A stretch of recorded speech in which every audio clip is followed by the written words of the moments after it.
जी ने प्रश्न किया, महामने, हे सदगुरुदेव, आप जो शिव कथा की महिमा गा रहे हैं तो हम कैसे विश्वास करें कि शिव कथा श्रवण करने से हमें अवश्य मुक्ति मिल जाएगी। जब किसी शिष्य को संशय हो जाता है गुरु के वचन पर, तो गुरु को नाराज न होना चाहिए और कि गुरु को चाहिए कि वो शिष्य की शंका का समाधान करे। देखिए, 1.5 घंटे पूर्व हमने कहा कि शास्त्र पर, गुरु के वचन पर और माता पिता के वचन पर कभी विचार और संशय नहीं करना चाहिए, आंख बंद करके मान लेना चाहिए। और अब हम ये कह रहे हैं कि अगर कोई संशय करे भी तो गुरु को नाराज भी नहीं होना चाहिए। गुरु को चाहिए, गुरु शब्द का अर्थ ही वही है, जो गहरा है, जो गूढ़ है, वो गुरु है। जो गुरु गहरा नहीं है, गूढ़ नहीं है, वो गुरु है ही नहीं है। जिस गुरु में वाचाल है, चाल है, जिस गुरु में चंचलता है, स्थिरता नहीं है, जो गुरु धैर्यवान, संतोषी नहीं और संयमी नहीं है, जो सरल और शांत नहीं है, जो विवेक और ज्ञान से भरा नहीं है, वो गुरु नहीं है। गुरु का मतलब ही है गूढ़ को, रहस्य को बना करके सामने रख दे, उस रहस्य को खोल दे।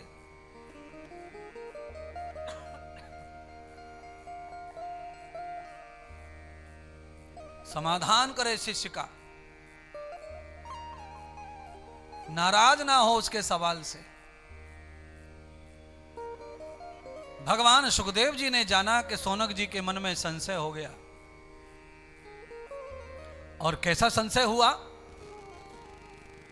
हम कैसे माने कि शिव जी की कथा सुनकर हमारा कल्याण हो सकता है या होगा? ये तो आप कह रहे हो, हमने तो देखा नहीं ऐसा।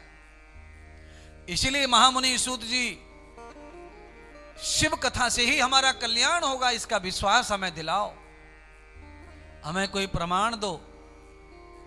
तो भगवान सूत जी ने शौनक आदि 88,000 ऋषियों को शिव की कथा श्रवण करके कल्याण होगा, पक्का होगा, इस बात का निश्चय दिलाने के लिए कथा सुनाई है। तो भगवान कहते हैं कि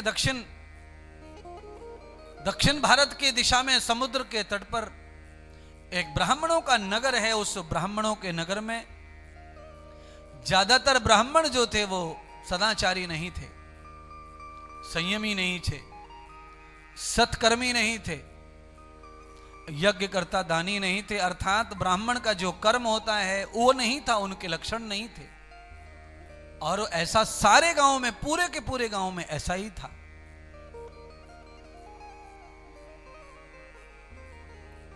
उनमें एक ब्राह्मण है देवराज, जिसका नाम था। देवराज ब्राह्मण जो है तेल का व्यापार करता था।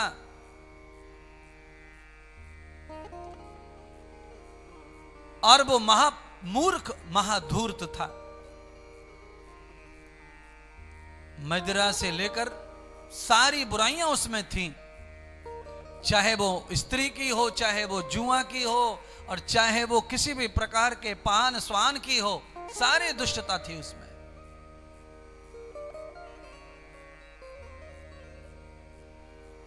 देवराज ब्राह्मण की अवस्था जब बुढ़ापे में चली गई, बूढ़ा हो गया,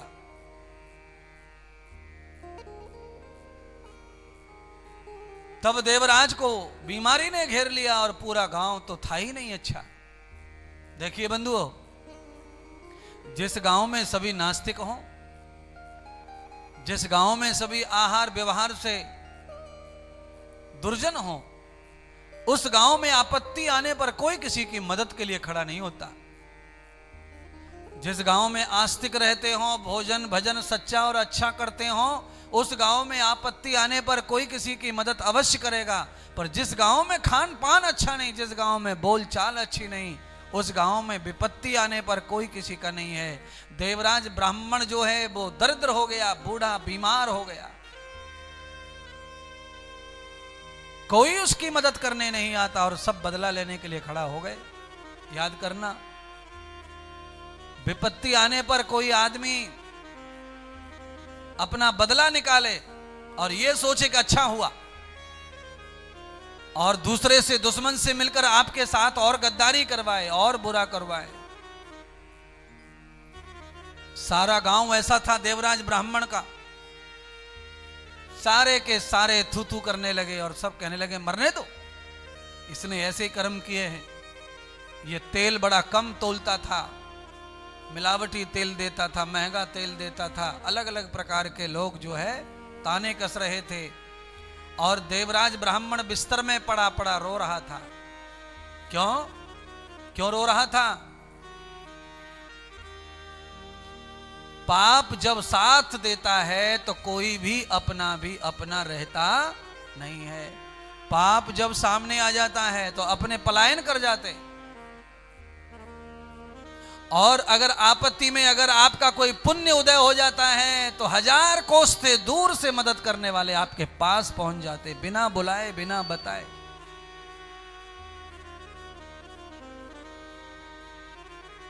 और संकट काल में ही परख होती है अपनों की परायों की। शादी में, ब्याह में, बर्थडे में तो सब आ जाते हैं मुंह पे कपड़ा मार के, पर आपत्ति काल में पड़ोसियों की, परिवारी जनों की, मोहल्ले और रिश्तेदारों की, बीवी और बच्चों की और धन की, सबकी जरूरत पड़ने पर ही परीक्षा होती है, ये ध्यान रखना। चाहे कितना भी धन हमारे पास पड़ा है, पर कभी कभी संकट ऐसा आता है कि हमारा धन भी हमारे काम नहीं आता है। इतनी मुश्किल।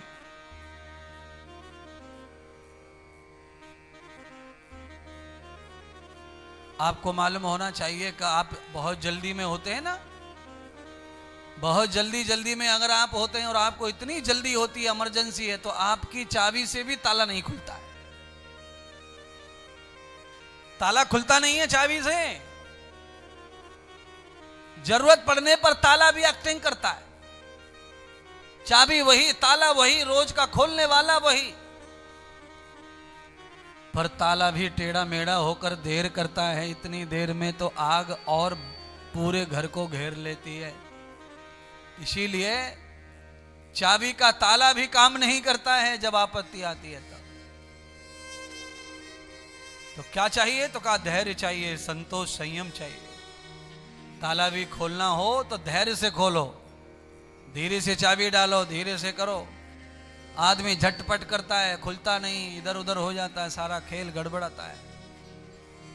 भगवान सूत जी ने कहा कि देवराज जो ब्राह्मण था, अपने कुकर्मों के कारण, बेईमानी से व्यापार करने के कारण इतना दुर्गत हो गया कि उसके शरीर में फपोले आने लग गए। बिस्तर पे पड़े पड़े शरीर लग गया।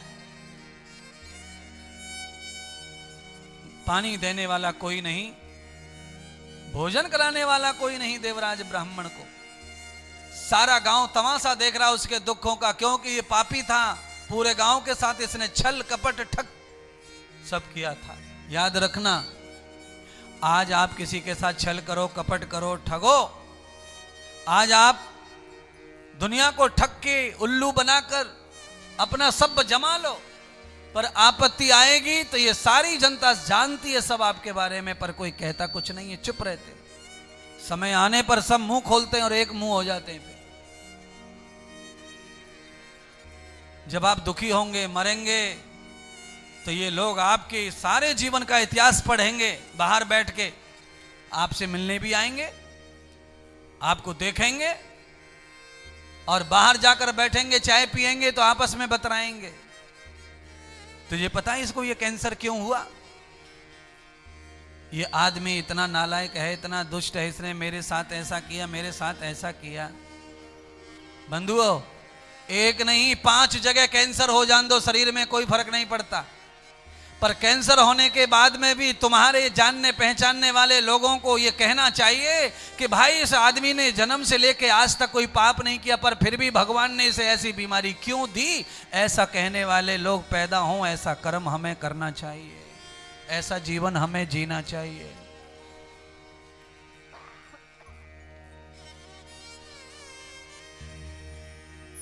किसी भी जन्म का कोई भी पाप हमारे जीवन में आए, हम बड़ी से बड़ी बीमारी से साथ लड़ें, पर हम जब बीमारी से लड़ रहे हों तो लोग हमारी बीमारी को देख करके दुखी होने चाहिए और भगवान से शिकायत करनी चाहिए सबको कि हे भगवान, इस आदमी को हम जन्म से देखते हैं, जानते हैं, पहचानते हैं, ये आदमी इतना धार्मिक, इतना दयालु, इतना धार्मिक, इतना भजनानंदी, और हे भगवान तुमने क्या किया इसके साथ। सब लोग भगवान से शिकायत करें, इसका पक्ष लेकर ऐसा जीवन जीना चाहिए।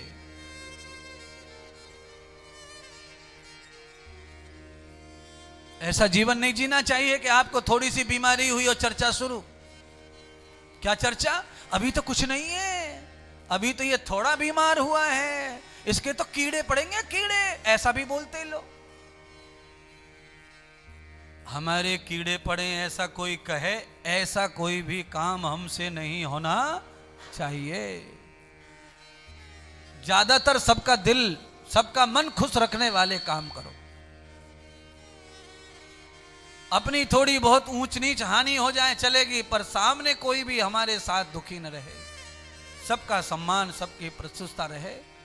उससे क्या होगा, समय आएगा आपके जीवन में कोई कष्ट आएगा, विपत्ति आएगी, तो मैं कहता हूं आपके लिए हजारों हाथ खड़े हो जाएंगे दुआओं के लिए, प्रार्थना के लिए, मंदिरों में, पूजा में, नदी में, नाले में, जहां भी जिसको श्रद्धा होगी वहीं जुड़ जाएंगे हाथ।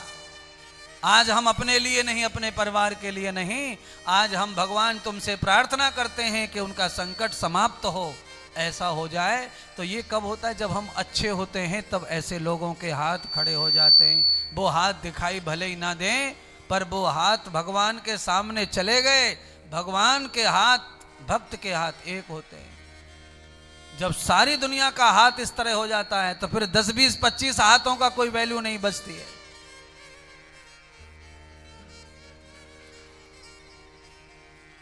कर्म ऐसा करो। देवराज ब्राह्मण अच्छा नहीं था ना, पाप कर्म किया, पूरी जिंदगी भर तेल बेका, तेल में मिलावट की और पूरे गांव को ठगा। इस कारण इसके परिणाम हुए कि उसका सारा परिवार पहले ही नष्ट हो गया और वो अब जरा अवस्था में, बुढ़ापे में है और अकेला सड़ रहा है, कोई नहीं उसके पास, ये भी पूछने वाला नहीं है कि पानी चाहिए, भोजन चाहिए, दवा चाहिए, अकेला हो गया।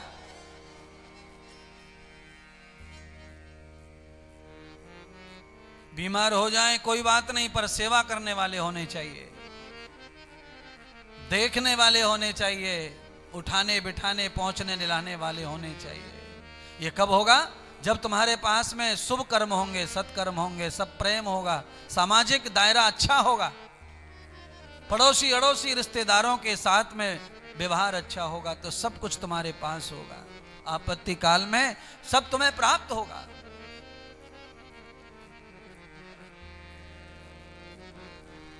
देवराज ब्राह्मण का ये हाल हो गया तो देवराज को रात और दिन एक एक पल जीना मुश्किल हो रहा है। वो इतना दुखी हो गया कि वो मृत्यु मांग रहा है, पर मृत्यु नहीं आ रही है। तब उसने निश्चय कर लिया कि मैं क्या करूं, ये दुख सहन नहीं होता। सारा शरीर उसका घाव, अंग अंग उसके लग गए थे बिस्तर से। करवट लेते ही चमड़ी पलट जाती थी तो चीखता और चिल्लाता रहता था, अर्थात नरक की यातना भोग रहा था। बंधुओं, न तावते नरकम भूयः न यावते स्वर्गम भूयः। न तो यहां स्वर्ग है न वहां नरक है, केवल आदमी जिंदा रहता है तब ही वो स्वर्ग और नरक भोगता है। मरने के बाद वो कहां जाता है किसी को कुछ पता नहीं है। पर नरक और स्वर्ग सब जिंदे पर ही है प्यारे।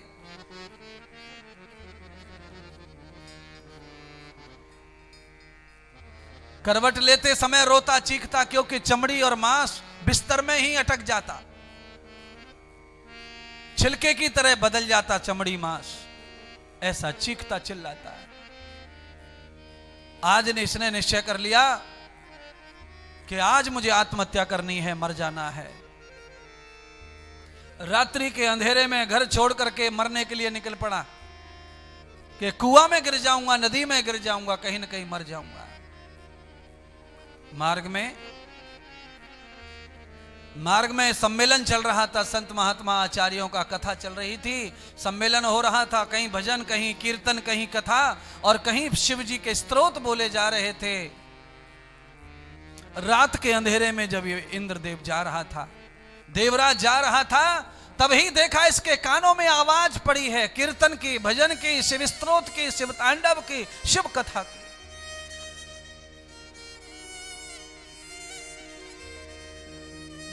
कान में आवाज पड़ी, मंत्र पड़े, कान में श्लोक पड़े, कान में कथा पड़ी, कान में दृष्टांत पड़ा। ये कथा सुनने जा नहीं रहा था, ये तो मरने जा रहा था, पर इसके कान में अनायास बिना इच्छा के ही मंत्र, कान में श्लोक पड़ गए। महात्मा गा रहे थे, इसके कान में आवाज पड़ी। भगवान सूत जी ने सौनक जी को कहा कि उसी क्षण भगवान के कान की आवाज पड़ते ही उसके शरीर में किसी जन्म का कोई पुण्य बचा हुआ था, वो पुण्य प्रकट हो गया। यथा श्रोतम भवन्तेषु कर्मं कृतं च भावना भावेत भूयान्त सर्वाणि देवं स्वर्गं यापि।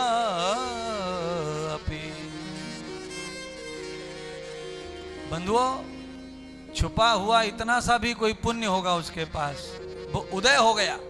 कैसे उदय हो गया? जैसे भीष्म पितामह का एक पाप उदय हो गया था पाप देखकर, ऐसे ही पुण्य के क्षेत्र में जाकर इसका एक पुण्य उदय हो गया। उस पुण्य की वजह से ही आज इसकी आत्महत्या कैंसल हो गई और ये संतों के समागम में बैठ गया।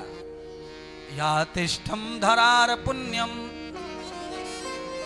आप चाहे जितने भी पापी होंगे, पर आज संतों के बीच में कथा में बैठे हो, वो भी काशी में, तो आपका कोई न कोई पुण्य है, उदय है, जो आपको यहां तक लेके आ गया है। पाप भी होंगे तो होंगे, हम पापों को क्यों गिने, पर आज हम कथा में, काशी में हैं और अपने ही गुरु की कथा सुन रहे हैं मुंह से, तो हमारे पास जरूर आज कोई पुण्य का काम किया, पुण्य का समय आया है, पुण्य उदय हुआ है, ऐसे पैदा हो गया इसका पुण्य। यदा क्षेत्रम यदरष्ट पुण्यम। क्षेत्र का, स्थान का भी बड़ा महत्व होता है महाराज। कई जगह ऐसी होती हैं जहां जाकर बुद्धि बड़ी खराब हो जाती है, और कई जगह ऐसी होती हैं जहां खराब बुद्धि अच्छी हो जाती है। तो जितने भी धाम और तीर्थ हैं, ये पुण्य क्षेत्र हैं। यहां आते ही पुण्य उदय हो जाता है, और आते ही आदमी जो है दान पुण्य करने लग जाता है। ये सेवा, वो सेवा, ये दान, वहां पूजा, वहां पूजा, ये पूजा, ये पूजा करने लग जाता है, क्योंकि उसके पुण्य उदय हो गए। तो वो अच्छे कर्मों की तरफ आदमी को प्रेरणा देते हैं, प्रेरित करते हैं।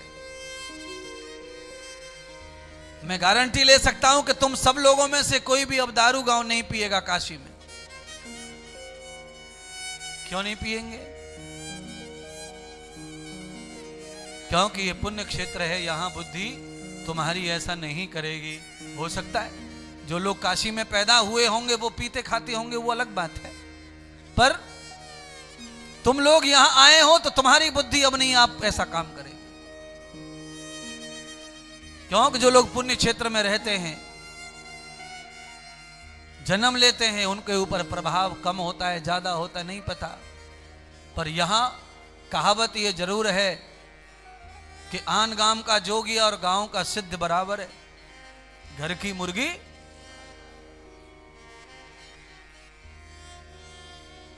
काशी में पैदा होके काशी का महत्व तो कम लगता होगा, पर बाहर से जो लोग आते हैं वो तो काशी के लिए तड़पते हैं, आने के लिए तड़पते हैं, जन्म जन्म से तड़पते हैं, तब जाकर मुश्किल से आना मिलता है काशी में। और यहां आने के बाद वो तो पुण्य करते हैं, पुण्य क्षेत्र में। सब जगह का यही हाल है, हर तीर्थ का हाल ऐसा ही है। महत्व कम उसको होता है जो वहां जन्म लेता है, बाहर से जो आता है उसको बड़ा महत्व होता है उस चीज का।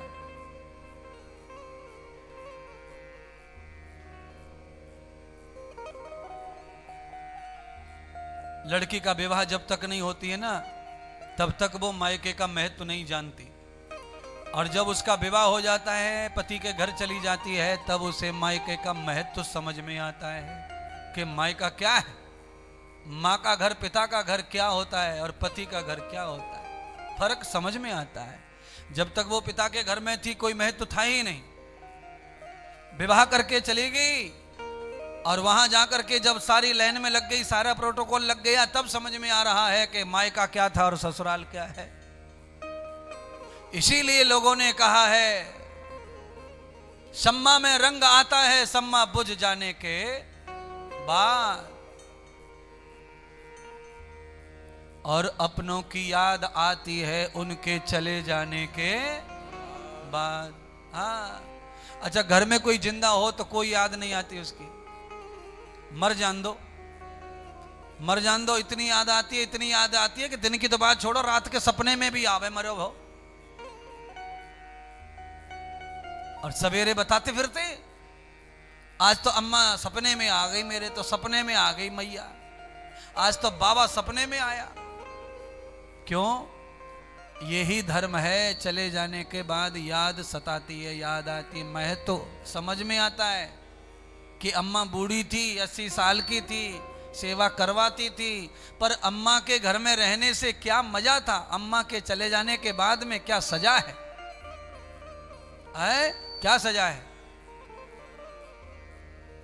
अम्मा अगर घर में जिंदा बैठी है तो घर के दरवाजे हमेशा खुले रह सकते हैं, घर में से अम्मा गई तो घर के दरवाजे हमेशा खुले नहीं रहते भी। हाँ, कथा सुनने आए होंगे कोई लोग सब परिवार सहित, तो वो तो ताला डाल के ही आए होंगे महाराज। 80 साल की कोई अम्मा होती घर में तो ताला डालना नहीं पड़ता। क्यों? जवान आदमी का जितना महत्व नहीं है जितना बूढ़े आदमी का महत्व है, यह ध्यान रखो। पर तुम लोगों ने उल्टा कर लिया है, सब जवानी में महत्व और बूढ़े का कोई महत्व नहीं तुम्हारे यहां। बुजुर्ग जो व्यक्ति होता है वो अनुभव की खदान होता है, खदान, अनुभव का सागर होता है। इसीलिए बूढ़े का अनुभव, जवानी की शक्ति और बचपन की पवित्रता, ये तीनों अगर हमारे अंदर जिंदा रहती है तो फिर हम कभी फेल नहीं होते, हमेशा पास पास पास होते चले जाते हैं। बचपन में जो पवित्रता है वो रहे हमारे पास, जवानी की जो शक्ति है वो रहे, और बुढ़ापे का अनुभव हमारे पास रहे, फिर कभी नुकसान नहीं होगा हमारा। क्यों नहीं होगा?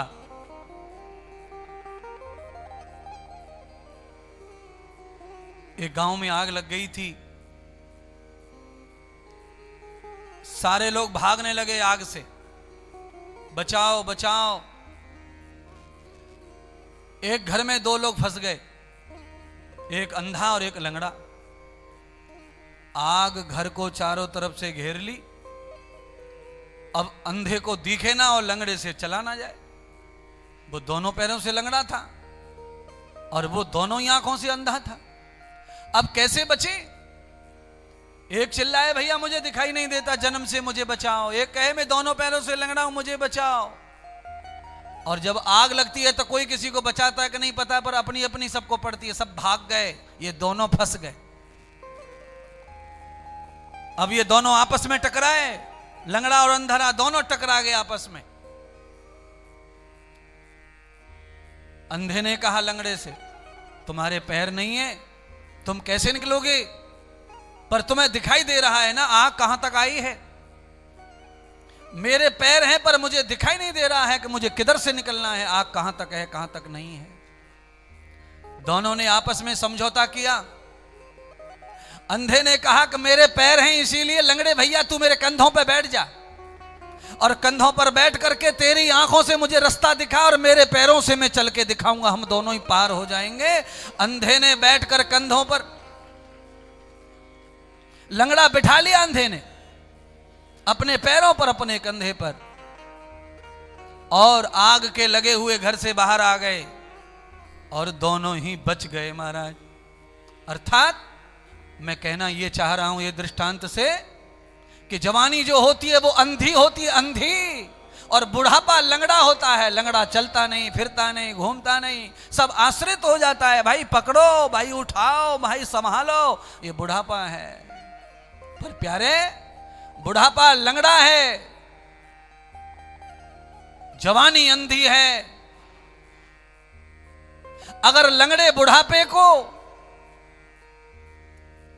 जवानी का अंधा मिल जाए और अंधे को यह लंगड़ा मिल जाए, अर्थात अनुभव और शक्ति, पैर माने शक्ति, अगर ये दोनों सामंजस्य कर ले तो हम कितने भी भवबंधन में फंसे होंगे दुनिया से पार हो जाएंगे। किसी भी घर को चलाने के लिए आवश्यक है कि घर में बूढ़े लोगों के साथ में जवान लोगों को मिलके चलना चाहिए, फिर ये आग में नहीं जलेंगे, ये संसार में नहीं मरेंगे, संसार में कोई ने दबा नहीं पाएगा। पर हो क्या रहा है, अंधी जवानी, लंगड़ा बूढ़ा, सब अकेले अकेले पड़े घर में, लड़ रहे हैं, जल रहे हैं, मर रहे हैं। और जरूरी यह है कि बूढ़ा लंगड़ा हो गया है, अपाहिज हो गया है, जवान अंधा हो गया है, क्रूरता में, अज्ञानता में, अहंकार में, दोनों का सम्मेलन करो। जहां पर तीन अवस्था के लोग एक साथ बैठते, खाते और बोलते और चलते हैं, उस घर में कभी भी नरक नहीं आता, उस घर में कभी अशांति नहीं आती। जिस घर में दादा, बेटा और पोता, ये तीनों, एक निर्मल भाव है पोता, छोटा बच्चा, एक जवान है और एक बुढ़ापा है, ये तीनों का तालमेल घर में होना चाहिए। फिर आपका घर कभी दुखी और कभी परास्त नहीं माना जाएगा, कभी नहीं होगा, आगे निकल जाएगा। अंधे को दिखाई नहीं देता था, उसने लंगड़े को बिठा लिया, उसकी आंख उसके पैर। यह है समाज का संचलन, यह समाज का समझौता है। समय आने पर, आपत्ति आने पर इस तरह हम एक दूसरे के साथी हो जाएं तो हम सब आग से बचते रहेंगे, हमें आग कभी नहीं खा पाएगी। न भाग की, न भोग की, न आसना की, न वासना की, न मद की, न मोह की, न काम की, न क्रोध की, ये सारी आग हमसे थक जाएंगी और हम पास हो जाएंगे, पार हो जाएंगे। आज देवराज ब्राह्मण बैठ गया सत्संग में, सुनने लगा सत्संग, कानों में सत्संग जाने लगा। भगवान शंकर की वही कथा चल रही है कि परमात्मा पापियों का पाप नष्ट कर देते, पापों का समन कर देते हैं। यो अस्मान द्वेष्ट्यम वयम दिस्मस्ताम भो जम्बे दद्मः ध्रुवा दिग विष्णु रधिपति कलमा सग्रीवो रक्षिता वीरुद ईशवः ऊर्ध्वा दिग बृहस्पति दिग वरुणो धिपति रक्षिता। वेद भगवान भी स्वयं इस बात को कह रहे हैं कि केवल भगवान की ही दाढ़ में वो शक्ति है, जबड़े में वो शक्ति है जो हमारे पाप और दोषों को कुचल करके भस्म कर देता है। यो अस्मान द्वेष्ट्यम, हमसे कोई गुपचुप भी ईर्षा द्वेष कर रहा होगा, उसके भी द्वेष को जला देगा, और मेरे भी दिल में किसी के प्रति कोई घृणा ईर्षा होगी उसको भी जला देगा। जब हमारा दोनों का द्वेष जल जाएगा तो दुश्मनी समाप्त हो जाएगी। परमात्मा वो करता है, और ये इंद्रदेव तो उसी पर विश्वास रखता है, केवल परमात्मा पर, कि वो ही करता है सबके द्वेष को, घृणा को, ईर्षा को। चाहे कोई दुश्मन होगा, रहे, करे वो जो करना करे, परमात्मा पर उसके भी ईर्षा को खत्म कर देगा, उसकी घृणा को भी समाप्त कर देगा परमात्मा। क्योंकि मेरा भाव ऐसा है कि मैं परमात्मा से कह रहा हूं, मैं 3 बार संध्या करता हूं, तीनों बार भगवान से कहता हूं, मेरे मन में किसी के प्रति तनक भी द्वेष घृणा है, प्रभु उसे नष्ट कर दो इसी वक्त। मैं किसी से ना घृणा करूं, ना ईर्षा करूं, ना द्वेष करूं, और जीवन में मैं किसी के सुख में बाधक न बनूं, चाहे वो किसी का भी सुख हो, कैसा भी सुख हो। 99+ मैं उस जीवन को जी रहा हूं। आपको भी मैं बताना चाहता हूं वो जीवन अच्छा है। लड़ाई लड़ने से लड़ाई बढ़ती है, समाप्त नहीं होती। लड़ाई तब ही समाप्त हो सकती है जब लड़ाई को लड़ा न जाए, लड़ाई को केवल समझा जाए कि वो कैसे लड़ रहा है, कौन लड़ रहा है, क्यों लड़ रहा है, कहां से शुरू कहां तक जा रहे, वो समझने से ही लड़ाई समाप्त हो जाती है, लड़ने की जरूरत ही नहीं पड़ती।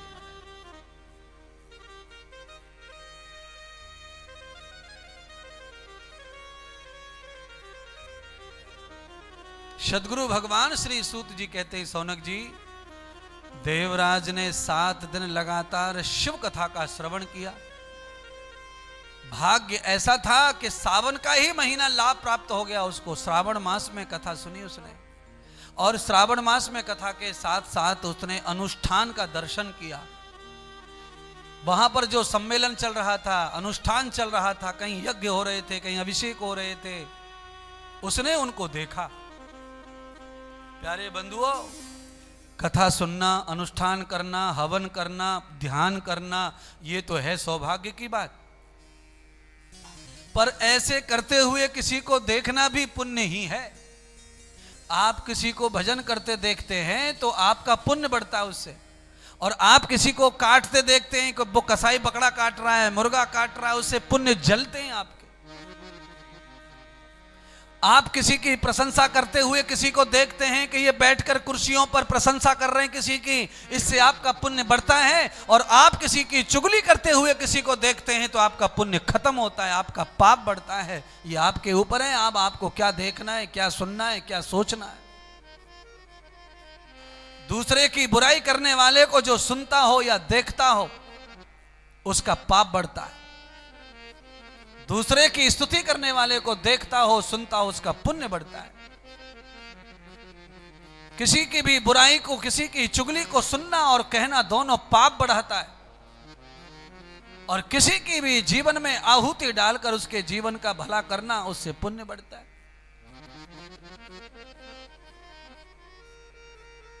बुरे आदमी का दर्शन तुम्हारे पुण्य को नष्ट करता है, अच्छे व्यक्ति का दर्शन हमारे पापों को नष्ट करता है। हालांकि दोनों नष्ट कर रहे हैं, पर अच्छे का दर्शन पाप नष्ट कर रहा है और बुरे का दर्शन पुण्य नष्ट कर रहा है। पुण्यों का नष्ट हो जाने के बाद आदमी को ये अवसर नहीं मिलते, सत्संग कथा भागवत, ये मौका नहीं मिलेगा।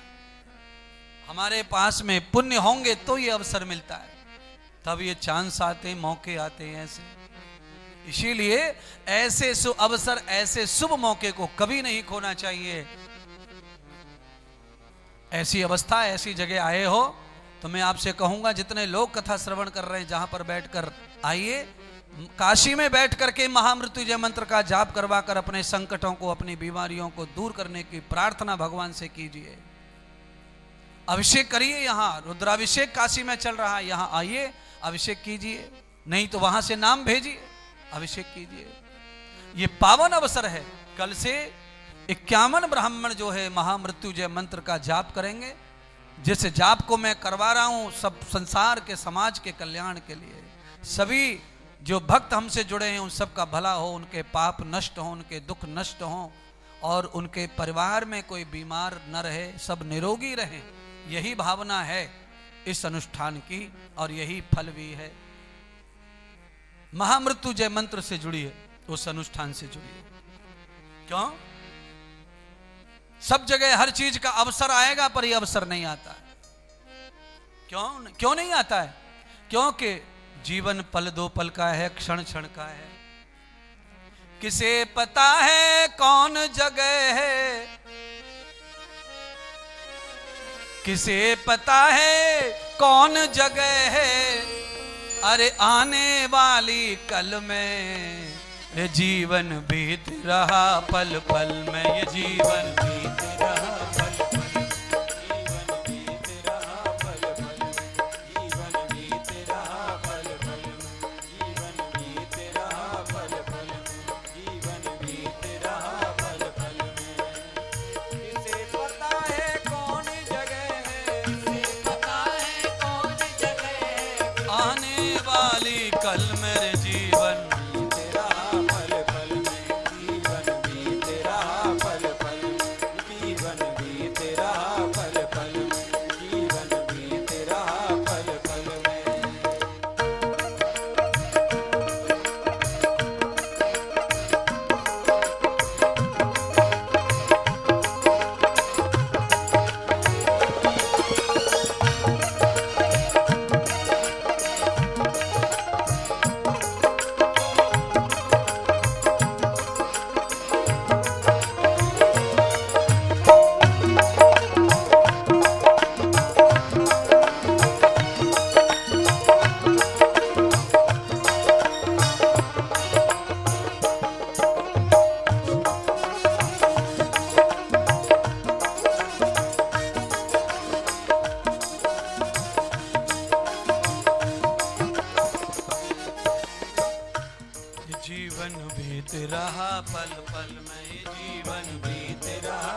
जीवन बीत रहा पल पल में, जीवन बीत रहा पल पल में।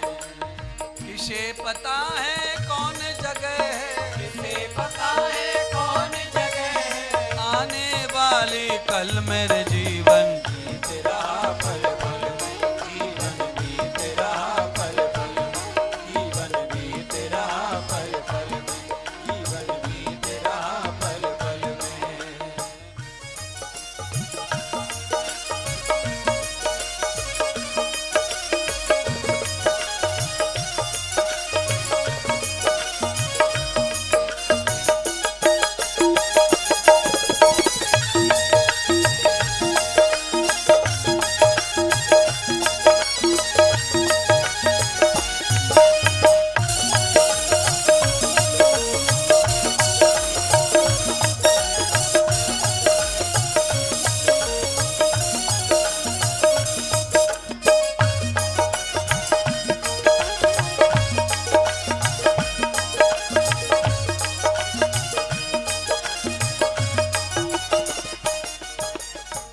राम कहाँ है भरत कहाँ है, राम कहाँ है भरत कहाँ है। बड़े बड़े महान है ये देवता।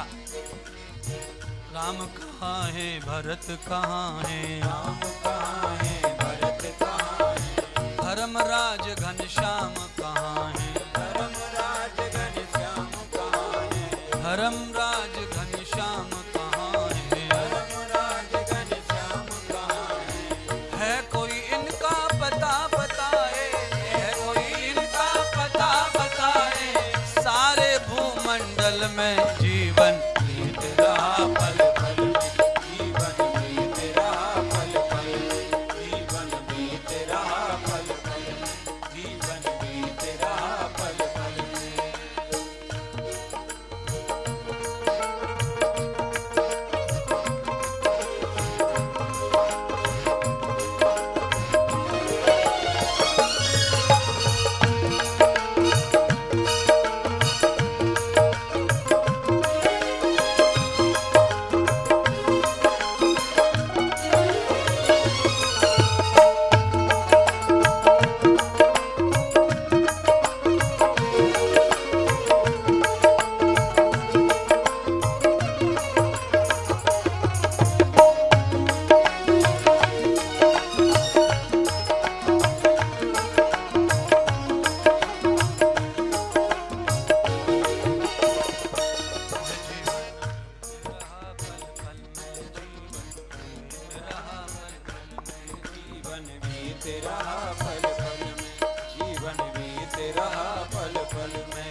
पल पल में जीवन बीत रहा पल पल में।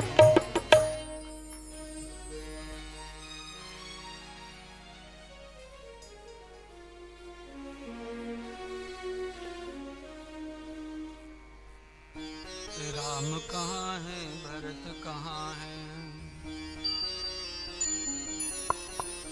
राम कहाँ है भरत कहाँ है। धर्मराज घनश्याम कहाँ